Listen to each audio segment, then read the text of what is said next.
This segment of BAM Vision is brought to you by Randy Tinney, Realtor Hopper Properties.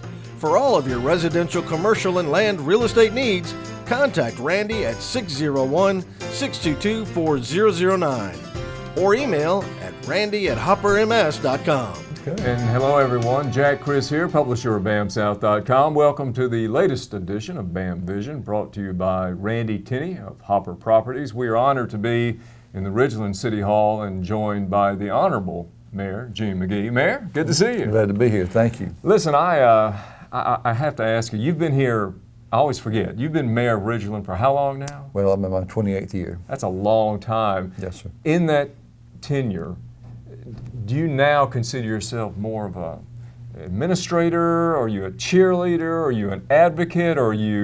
What is your main role, do you think, now? Well, I like to think, first of all, that I am a cheerleader for the city because I want people to know about Ridgeland and what we have to offer, and of course, an advocate for it too. I am an administrator, but I like to spend a lot of time letting people know just how important Ridgeland is and the great qualities we have here. When I say Gene McGee to people or talk about the city of Ridgeland, I always hear pro-business. What does that mean to you? What have you done to businesses to make this city more conducive to entrepreneurs and small businesses, which you've done? Well, there are a lot of things you do. First of all, businesses want to feel if they come here that they're not going to be taxed to death, and we have one of the lowest tax rates in the metropolitan area. But the other side of that is they want to be sure that their customers that come do business with them are going to be safe, so good quality public safety, whether it be fire and police.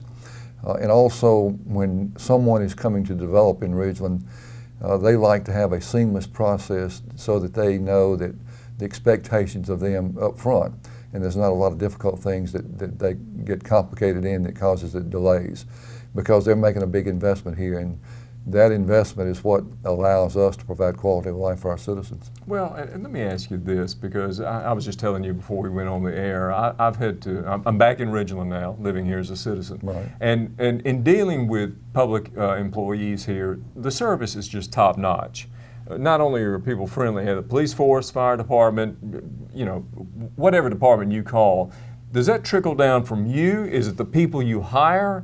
I don't want to, put a dispersion on other cities, but I've never seen anything like it in the metro. Well, first of all, you have to hire department heads that really care about what they're doing, and then give the quality training for them and their employees. I like to say that those department heads that I have surrounding me are a lot smarter than I am, and that's what I need.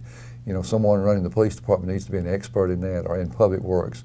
And they take pride in what they're doing, all the way down to the employee that's just mowing the grass and picking up trash.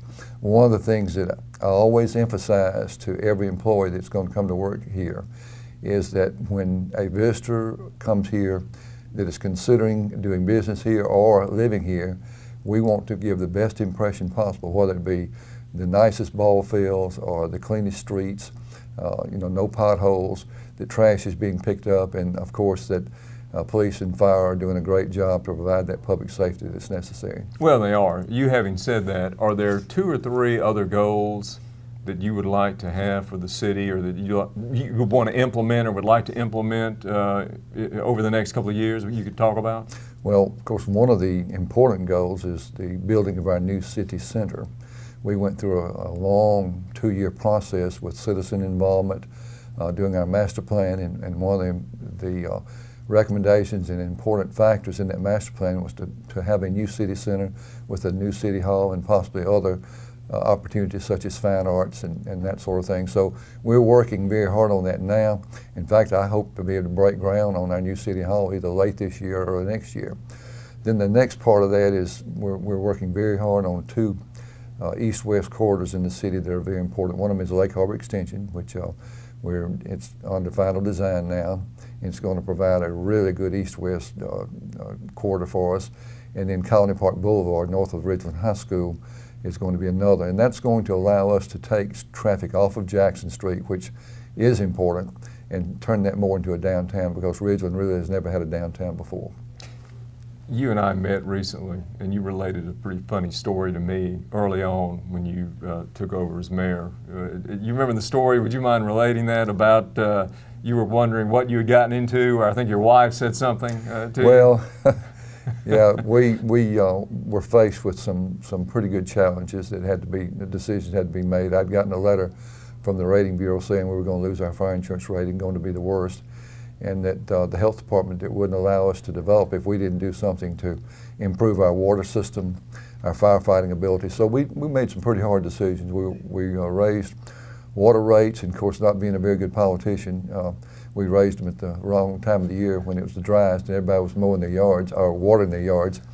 And I was up here at City Hall one night with about 200 people with ropes in their hands ready to hang me because their water bills were high. And the fact of the matter is they were using more water. It wasn't just the rate increase. But anyway, I went home that night and my wife told me, said, well, you're going to be a good one-term mayor. So. Well, and here we are, what, 27 years later? Right. And that's ancient history. Correct. What is your proudest achievement, Mayor? I mean, I know it's hard to narrow one or two things down, but during your tenure, is there something that you are most proud of? Well, you know, I'd have to say that there are two or three, if you will, starship events that I'm pretty proud of. The first one was the building of Howland Colony Parkway. That is the only road in Mississippi where we got developers in the city and the county together to build a nice boulevard road to allow for new development. And you can see now what's happened with Howland Colony Parkway. It's become the center of commerce in the metro area. The next part of that was getting a new high school in Ridgeland. Ridgeland had never had a high school. We had one elementary school and Smith, and so working hard to get that high school. In fact, we had to go and fight the Justice Department all the way to the Fifth Circuit Court of Appeals to get approval to do that, but we won. And the high school is a tremendous asset to our city. It's got great opportunities for students, great faculty, great students, great programs, so we're proud of that.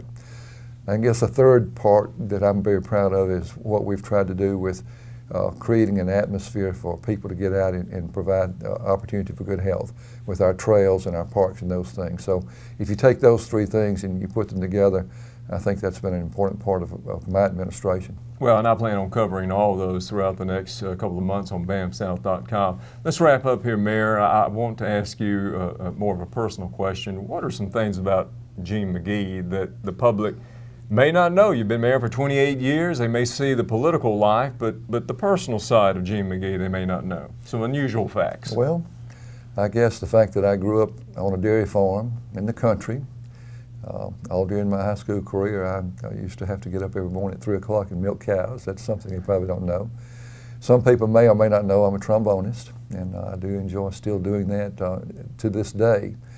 I ring English handbells in church, and that's something that I really enjoy doing. Grandfather of 7 grandchildren and have a wonderful family, so that's something that I always like people to know. The most important thing in my life is the fact that I'm a Christian, and I think that's something I always want people to know. And Mayor, you're a cyclist. You left that out. You've been featured in some national magazines too, and I think you've almost run over me on the track a few times. May have. I do enjoy cycling. It started out, I didn't cycle much when I was a kid. I didn't have a bicycle. But I started riding kind of as a promotion with Parks and Recreation, fell in love with it. A lot of my friends encouraged me, and now I try to average 150 to 200 miles a week cycling, and that's the therapy for me, and of course it's good for me being able to exercise. You know, years ago I wrote an article and I asked if Lawrence Lyons in Vicksburg was the best mayor in Mississippi, but I think we're sitting right next to him right here, and I'm honored to have you here, Mayor. Mayor Gene McGee. Thank you. We appreciate your time today, and we will be covering the city of Ridgeland throughout the month, and I'm Jack Chris, Mayor Gene McGee, Randy Tenney behind the camera. Thank you so much for watching BAM Vision, and thank you for watching and listening to and reading bamsouth.com. Take care.